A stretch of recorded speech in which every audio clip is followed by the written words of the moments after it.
Good morning दोस्तों, आप सभी का मोस्ट वेलकम इस अब्दुल क्लासेस में।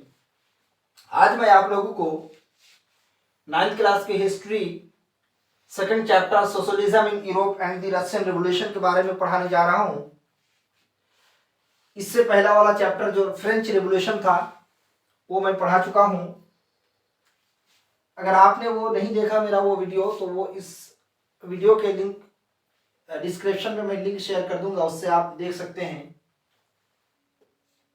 Socialism in Europe and the Russian revolution में लगभग वही चीज है जो इससे पहले मैंने पढ़ाया था, फ्रेंच रिवॉल्यूशन के बारे में बताया था कि जिस तरह से 3 स्टेट्स में बटे हुए थे, उसी तरीके से यहाँ भी कुछ समस्याएं हैं, कुछ प्रॉब्लम्स हैं। सेम उसी तरह का ही है। जब हम इसके बारे में देखेंगे तो हमें सारी चीजें समझ में आ जाएगी।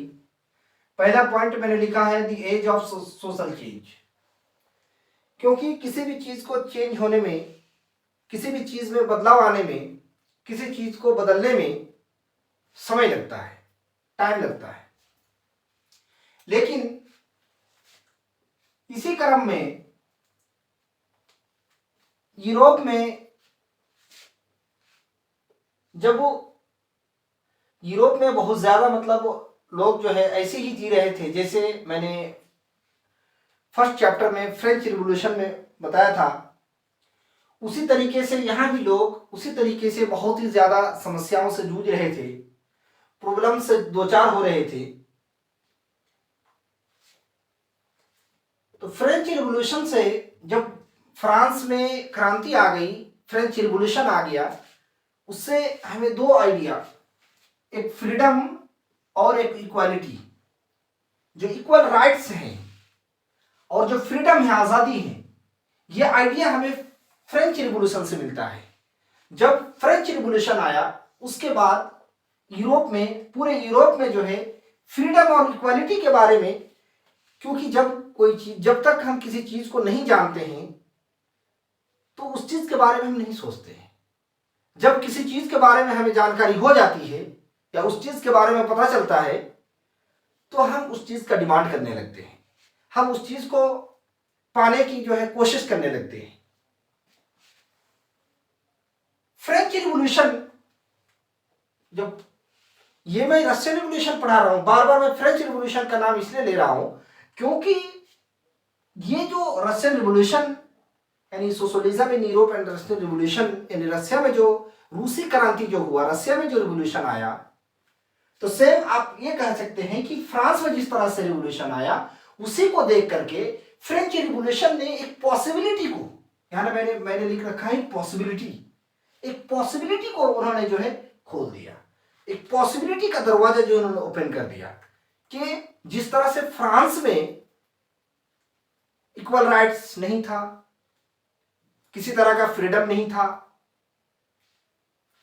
तो सेम यहां भी नहीं। जब वहां सभी को जो है, सभी नागरिकों को फ्रीडम और इक्वालिटी, इक्वल राइट्स जब सबको मिल गए, तो एक तरह से इसी फ्रेंच रिवॉल्यूशन से हमें जो है एक पॉसिबिलिटी क्रिएट होता है, एक संभावना जो है हमें एक मिल गया कि ये चीजें जो हमें मिल सकती है, हमारी अगर मेहनत मुशक्कत अगर रही, इसी तरह जारी रही, तो हमें ये चीजें मिल सकती। तो उस समाज में कुछ लोगों का यह कहना था कि परिवर्तन आना चाहिए, चेंज आना चाहिए। कुछ का मानना था कि नहीं आना चाहिए और कुछ का मानना था कि आना चाहिए, लेकिन कुछ ही लोगों को उसमें मौका मिलना चाहिए, सभी लोगों को नहीं। जो ओल्ड एज के हैं, जो वीमेन हैं, जो बच्चे हैं, इनको नहीं मिलना चाहिए। तो इसी तरीके से इस एज ऑफ सोशल चेंज में जब गौर किया गया, देखा गया कि इस पूरे समाज में चेंज होने में जो समय लगा, तो इसमें हमारे सामने जो है लिबरल्स, रेडिकल्स एंड कंजर्वेटिव्स, यानी 3 तरह के ग्रुप, 3 तरह के सोचने वाले, 3 तरह के जो कैटेगरीज के लोग जो है खुलकर सामने आया। पहला लिबरल्स, दूसरा रेडिकल्स और तीसरा कंजर्वेटिव्स। मैं यहां थोड़ा सा और क्लियर कर दूं कि कंजर्वेटिव्स की सोच किस तरह से थी। कंजर्वेटिव्स लोग किस प्रकार के लोगों को इस कैटेगरी में रखा गया था। उस समय एक राजा का शासन चलता था। राजा जो कुछ तय कर देते थे जनता के लिए वो सभी को मानना होता था। और डायनेस्टी रूलर्स यानी जैसे फादर है उसका फिर बेटे होंगे, फिर उसका बेटे होंगे, एक तरह से हायरार्किकल सिस्टम था। तो जाहिर है जो रूलिंग क्लास के लोग थे, जो जितने भी रूलिंग क्लास के लोग थे जो रूल कर रहे थे, जो शासन कर रहे थे, क्या वो लोग चाहेंगे कि चेंजेस आए, क्या बदलाव आए, परिवर्तन आए? वो चाहेंगे? जाहिर है कि वो नहीं चाहेंगे। तो ऐसे वो लोग जो नहीं चाहते थे, जो रूलिंग क्लास जो रूल कर रहे थे, वो लोग नहीं चाहते थे कि किसी तरह का बदलाव आए, वो नहीं चाहते थे कि किसी तरह का तब्दीली आए, वो नहीं चाहते थे, इनकलाब नहीं चाहते थे। तो ऐसे लोगों को जो है कंजर्वेटिव्स में रखा। और वो लोग जो अपर क्लास के लोग थे, पैसे वाले थे, रिचेस्ट थे, वो लोग ये चाहते थे कि नहीं, आजादी मिलनी चाहिए, एक नागरिक को, एक सिटीजन को अपना हुकूक, अपना राइट्स, अपना अधिकार मिलना चाहिए। लेकिन वो डेमोक्रेट्स की बात नहीं करते थे, वो डेमोक्रेटिक कंट्री की बात नहीं करते थे कि डेमोक्रेटिक कंट्री के रूप में उसे डेमोक्रेसी नहीं चाहते थे। बल्कि वो क्या चाहते थे? वो ये चाहते थे आजादी तो हो, लिबर्टी मिलनी चाहिए, लेकिन सभी को नहीं, बूढ़े, बच्चे, महिलाओं को नहीं मिलना चाहिए। मतलब उसकी बात वो नहीं करते थे, वो सिर्फ बड़े लोगों की बात करते थे, रिचेस्ट लोगों की बात करते थे। वो उन लोगों की बातें करते थे जो जिनके पास ज्यादा से ज्यादा पैसे हैं, जो एक्टिव थे और जो उसके योग्य थे। वो ना ही बूढ़े की बात करते थे, ना वो औरतों की बात करते थे, और ना ही वो किसी ओल्ड एज की बात करते थे। बल्कि वही उनका ये कहना था, एक नागरिक को, एक सिटीजन को अधिकार मिलना चाहिए। लेकिन वोट डालने की बात वो करते थे कि नहीं, वो हमारा मतलब जो है वो किसी बच्चे या किसी औरतों की उसकी जरूरत नहीं है। यानी ये वाला कैटेगरी के, लिबरल्स कैटेगरी के उस व्यक्तियों को रखा गया है, उस आदमियों को रखा गया है जो अपर क्लास से बिलोंग करते थे। उसके बाद हमारा तीसरा, ये बीच वाला, रेडिकल्स। ये बहुत जल्दी चेंजेस चाहते थे। ये लोअर लेवल के लोग थे, जो वर्कर क्लास के थे, सबसे जो है लोअर जो स्ट्रेटा के लोग थे। वो ये चाहते थे कि जल्दी परिवर्तन आए। जाहिर सी बात है, मैं एक छोटा सा एग्जांपल देता हूं आपको। मान लीजिए कि एक विद्यालय में, एक क्लास में, क्लास की मैं बात कर लेता हूं, एक क्लास में जो है 15 स्टूडेंट है। अब 15 स्टूडेंट में से अब 15 स्टूडेंट्स हैं, कितने? 50 स्टूडेंट्स हैं। अब 15 स्टूडेंट्स में से 3 स्टूडेंट्स जो है, एक मॉनिटर है, एक और 2 जो है उसके असिस्टेंट है, समझिए। अगर ये मॉनिटर नहीं है, ये मॉनिटर नहीं है, ये करेगा, ये करेगा। अब ये 3 के अलावा 15 में अगर 3 माइनस करेंगे तो हमारा कितना रहता है? 12।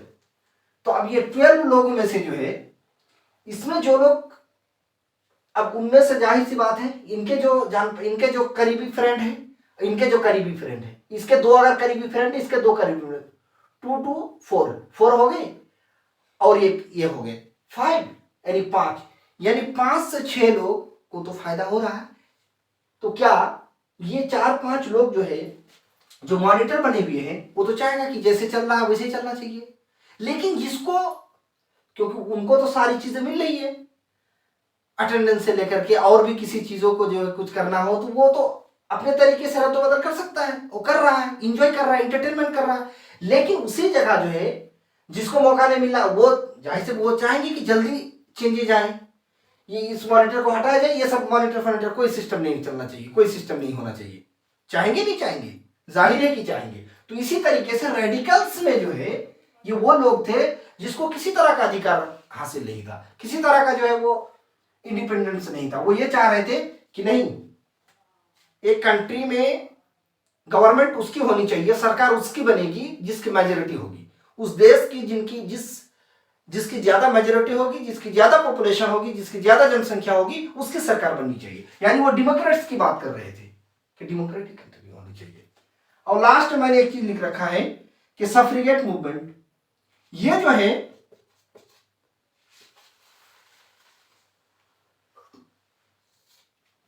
है वुमेन,